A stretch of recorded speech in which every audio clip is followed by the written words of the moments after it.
Yeah, hi everyone. My name's David Wood. I'm from the organisation Helping Homeless Veterans UK. I'm currently with a veteran that we've been assisting in South Gloucester.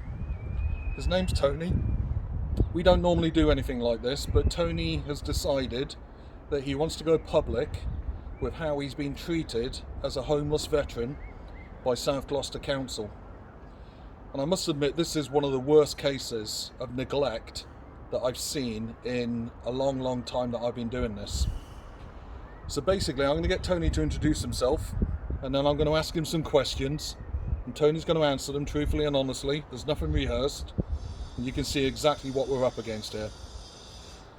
Can you give your name to the camera, Tony? Yeah, sure. My name's Tony Daniels. Okay, Tony, I understand you're a veteran, is that right? That's correct, yeah. I was in the army. Okay, and who did you serve with? The Gloucestershire Regiment. Okay, and when did you serve? 77 till 83. Okay, and I believe you served in Germany and in Cyprus on a UN tour, is that correct? Yes, it was. Okay.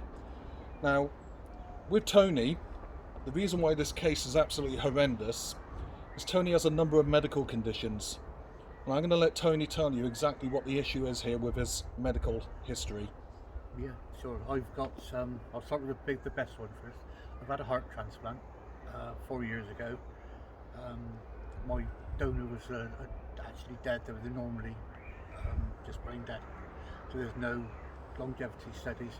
I have complications with a leak involved, and I have to attend Papworth Hospital twice a year for routine appointments to check for rejection and everything. I have type 2 diabetes.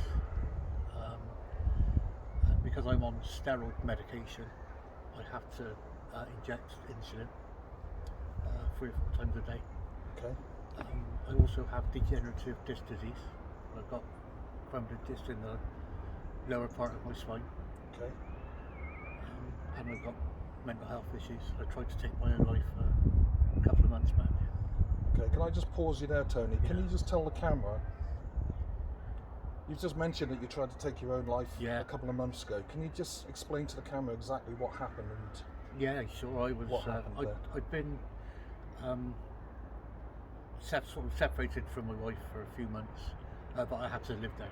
The council insisted I had to live there. Yep. I made myself homeless then. They would have classed you as being intentionally homeless. Homeless, yeah. So, okay. I'd been speaking to them that day, and I had a message from them, a telephone call actually, saying that they weren't going to help me. I was on my own basically. Mm-hmm. I just. And this is South Gloucester Council. South Gloucester Council, their housing. Okay. They refused to let me do a homeless application because I had marital right to go back to the property. Yep. There has been domestic abuse. Okay. Lots of it. And that was aimed at yourself? All aimed at myself and my ex-wife, her adult children that had moved back to the property, and couldn't do anything, to be honest with you. You don't realise when it's happening. Mm-hmm. And I just snapped. Well, this one day I grabbed a reel of gaffer tape, a hose pipe. I parked up somewhere quiet. Mm-hmm. I was just waiting for it to get dark. I was at peace with myself. Yep. Somewhere dark, and there were kids playing around, so I had to wait till they went. I was going to tape up a tube through the side window into the exhaust, so I've got the gas heater. Yep. I was going to gas myself. The police put an urgent request on their Facebook page, and they switched a link to look out for me. About 9 o'clock, I think it was, the police suddenly just rolled up, sectioned me. So they took me to a place of safety. I spoke to the psychiatrist and everything there, and they kept me in touch for about 3 weeks with the crisis team. So you were determined to take your own life? Yeah, absolutely right. And I have to find a positive every day to keep going, because. And if the police hadn't found you, do you think you would have gone through with it? Oh, I know I would have done. Yeah, there's no doubt. I'd put it all to bed. The only worry was my little dogs. Yeah. But they were with my ex-wife, my first wife. Sorry. So I knew they'd be looked after. So I was So basically, to sum up, you've had a heart transplant. Yeah. You're type 2 diabetes. Yeah. You've got mental health issues. Yeah. I've seen the documents, I've seen the paperwork, I've seen the police reports, and South Gloucester Council were fully aware of all of this. I've kept them informed every step. As soon as I had a letter, I forwarded it on to them straight away. So moving on, you obviously asked for assistance from South Gloucester Council. Yeah. You didn't get it. No. So you then contacted Helping Homeless Veterans UK. I did, yes. And myself, I then engaged with South Gloucester Council and requested that Tony had his banding checked so that we could get him classed as what's known as priority need. And under the Housing Act 1996/2002, Section 182A, there's a list of priority need, and Tony ticked every single box for priority need treatment. And the council, since then, after requesting a review, have come back and said that Tony remains unbanded. So what that basically means is that Tony can bid on properties, but it's not the properties that Tony needs, which is basically either assisted accommodation or a bungalow of his own where he can look after himself for the rest of his life. Would you agree with that, Tony? Yeah. Would you agree with that summing up? Yes, definitely. Okay. So basically Tony at the moment is sleeping in his van, in the back of his van. We have offered him hotel accommodation, and I'm going to have further discussions with Tony today with regards to this. But I find it absolutely mind-blowing that South Gloucester Council have left this veteran on the streets. Tony's worked all of his life since coming out of the armed forces, but they have left him in the back of a van, and that is what is happening at the moment in this country with a lot of our homeless veterans.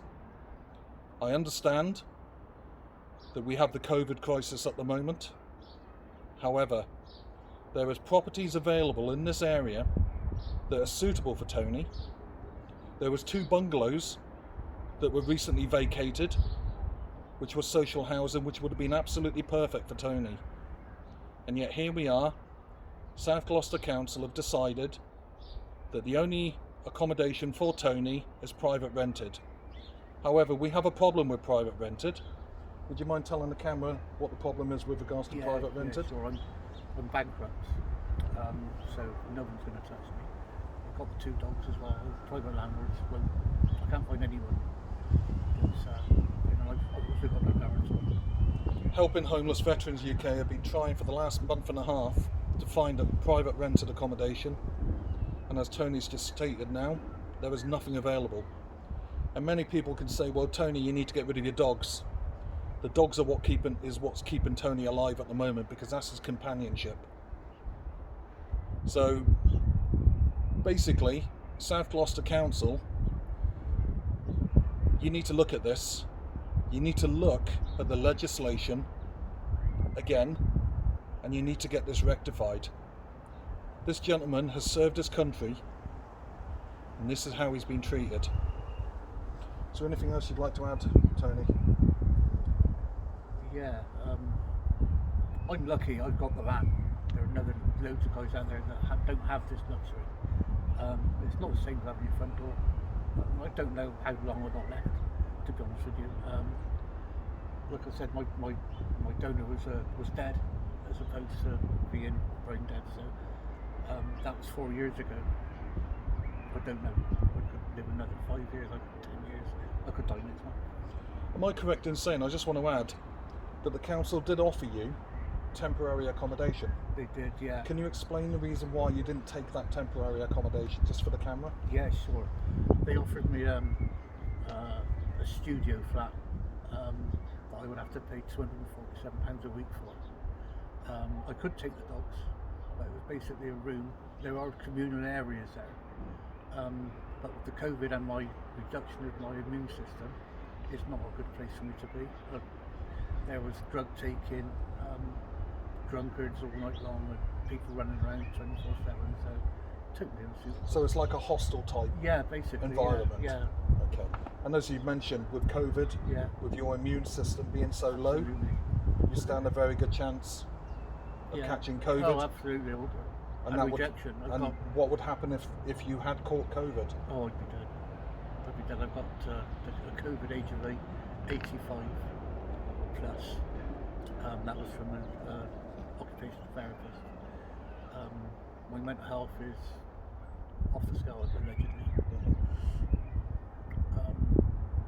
And if I get any infections, it could lead to me rejecting the organ. So, the outcome of that one would be death. Now, I've seen all of the documents, I've seen all the medical records, I've seen the letters that GPs, psychiatrists have written to the council asking for them to reassess Tony's situation.